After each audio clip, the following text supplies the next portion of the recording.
What's up, guys? Matt and I are back with our series on our initial client assessment and how we can better help you guys. So far, we've talked about training, we've talked about recovery, we've talked about food sources, energy balance, and digestion, which I feel like ultimately, if we can really nail down these factors, like the progress is going to be there. But I also know that you guys are coming to us for more than that, so we definitely want to address the anabolic side of things. For those of you guys that are enhanced athletes, this is definitely something that we deal with and that we're very aware of, and that we also need to monitor very closely. So when I look at a plan, the drug component, the anabolic component, to me, that's always the last variable, because to me that's supplemental. All right, so we need to get the training in place first. We need to get the recovery in place first. We need to get your digestion in place, so that way we're making sure that you're absorbing nutrients. But then, yes, absolutely, we need to look at what you've done, what your history is. Possibly, this to me is where I find a lot of loopholes, a lot of gaps, a lot of misinformation. Typically because you might have come from a coach that's really not experienced, or you might have built your own plan based off of what you read on forums. And a lot of that information out there is like this unicorn philosophy, where either more is better, or all hormonal variables within your anabolic plan are not being addressed properly. So this is something that is crucial. It's absolutely crucial. It's obviously a very big part of the equation. It's not the most important part of the equation, but it absolutely needs to be in place, and it needs to be tailored to your needs. So when we get a client, like I definitely look at what your history is with anabolics.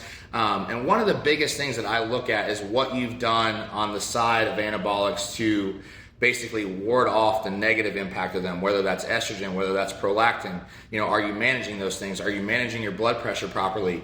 How do you feel on cycle? These are the types of things that I start to ask questions about, because one of the biggest factors to me in this is finding the sweet spot for you. And I really do believe for each individual, there's a sweet spot with anabolics that you don't need to pass that threshold.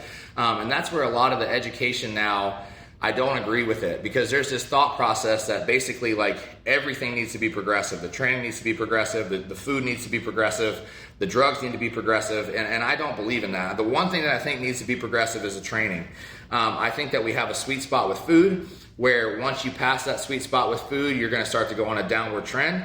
And I also think that you have a sweet spot with your anabolics. And once you pass that threshold, you're going to go on a downward trend, whether you just simply don't feel good anymore. Health markers are going to go way off, or your performance in the gym is going to start to go down. That's something that people don't even really notice, is like they think more is better, but yet they go into the gym and they're not able to perform at the same rate anymore, whether their heart rate's through the roof, or their blood pressure is so high that they can't breathe properly during sets. So all these things need to be accounted for when it comes to really making sure that every variable within that plan is leading in the direction of progress. Yeah, I mean, the most important thing you said there that I couldn't agree with more is the drugs are not progressive. Everything else is. Those are not. So the people that think, the guys that are at the Olympia, they're just taking more than everybody else. That's just simply not the case. I mean, we can't say that enough. Just because you started off taking 500 milligrams of testosterone your first cycle doesn't mean 10 years later you have to take 50,000 milligrams. Exactly. That's not how it works. There's always a point of diminishing return. Those are there to create to help you create an anabolic environment. So the food and the training is more efficient, and that's really all it is. And I think the most important thing that you need to think about when it comes to that, if you're someone choosing to do that and you're getting advice from someone, make the people you're getting advice from need to understand what the health ramifications even are of them, and how do they work? How do the different drugs work? How do they work with each other? What are the side effects to even look for? Because I know you're the same way. I mean, the most important job I think for us is to keep people healthy, 100%, first and foremost. Yeah. And that's really the part of this equation that can impact your health the most. Right. And unfortunately, a lot of people are advising people, and they just don't have the knowledge base there to understand how these work, and how you can, mitigate, because you can't eliminate risks. There's always risks, sure. But you can certainly mitigate them if you understand human biology and you understand what these drugs are and how they affect each system. Right. Yeah. So. And two, I think it's very important that we place this video down the line, because ultimately, when it comes to building your plan, like, and this is where I think anabolics are so overcomplicated and they're over sensationalized within our culture. Like, guys, if you have the training 100% right, if you have your adherence and your diet 100% right, like the anabolics are the icing on the cake. You should be able to put a little bit of 2 compounds in, especially throughout your off-season phase, and just your progress should just be almost linear.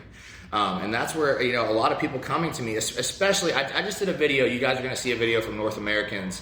You maybe have already seen it. If you've not, check that video out as well. I kind of talked about the sensationalism in that video as well, because throughout North Americans, I was getting a lot of messages about, are you loading Nick on insulin? And I haven't used insulin in a peak since 2016, because I think it's a variable that it just creates more risk and less reward.